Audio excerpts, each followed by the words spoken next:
BRS working president KTR కీలక వ్యాఖ్యలు చేస్తారు. ఇకపై తెలంగాణ భవన్ కేవలం పార్టీ కార్యాలయం కాదని ప్రజల సమస్యలు పరిష్కరించే జనతా గ్యారేజ్ అని ఆయన ప్రకటించారు. ఎవరికి ఏ కష్టం వచ్చినా ఇక్కడికి రావచ్చని, న్యాయ సహాయం కోసం నిపుణులైన న్యాయవాదులు అందుబాటులో ఉంటారని భరోసానిచ్చారు. Regional ring road RRR alignment వల్ల నష్టపోతున్న రైతులు తెలంగాణ భవన్ లో కేటీఆర్ ను కలిశారు.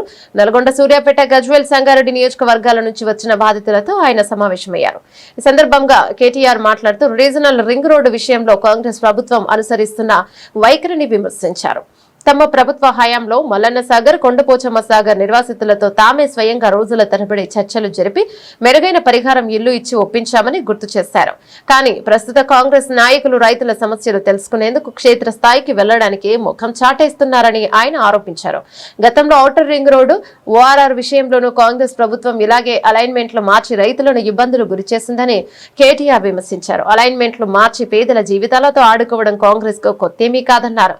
ఆర్ఆర్ఆర్ అలైన్మెంట్ ను శాస్త్రీయంగా ఖరారు చేసే వరకు బీఆర్ఎస్ పార్టీ రైతులకు అండగా నిలుస్తోందని ఆయన స్పష్టం చేశారు. మీరున్నప్పుడు చేయలేదా? మల్లన్న సాగర్ కట్టలేదా?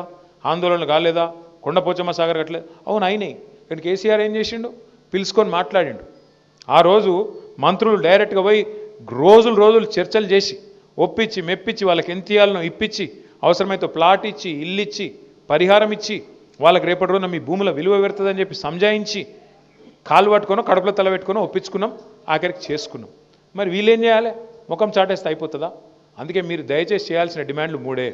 ఒకటి, మాకు అలైన్మెంట్ అన్నా శాస్త్రీయంగా చేయండి, మేము అభివృద్ధి వ్యతిరేకం కాదు. రెండు, నష్టపరిహారం సమంజసంగా ఇవ్వండి. ఇది సరిపోదు. ఏ రకంగా కూడా బహిరంగ మార్కెట్లో ఒక రేటు ఉంది, ఎస్ఆర్ఓ రేట్ ఒకటి ఉంది. మరి దాన్ని పెంచి మానవతా కోణంలో ఒక దగ్గర మామ్నూర్ ఎయిర్పోర్ట్ కాడ 1,20,00,000 ఇస్తున్నారని చెప్పి కూడా తమ్ముడు ఇచ్చిండు వెంకటేష్.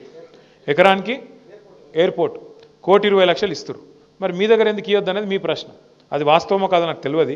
చూడండి, వాస్తవం అయితే సంతోషమే రాములన్న. అయితే అవన్నీ కూడా లాయర్లకు ఇవ్వండి. ఇంకా అదే చెప్తున్నాను. ఎందుకు చెప్తున్నా అంటే వాళ్ళు ఇంటూరు కాబట్టి.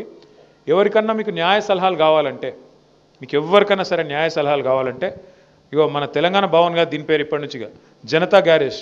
మీరు ఎప్పుడంటే అప్పుడు రావచ్చు, మీకు ఏ సమస్యలు ఉన్నా వాళ్ళకి చెప్పచ్చు.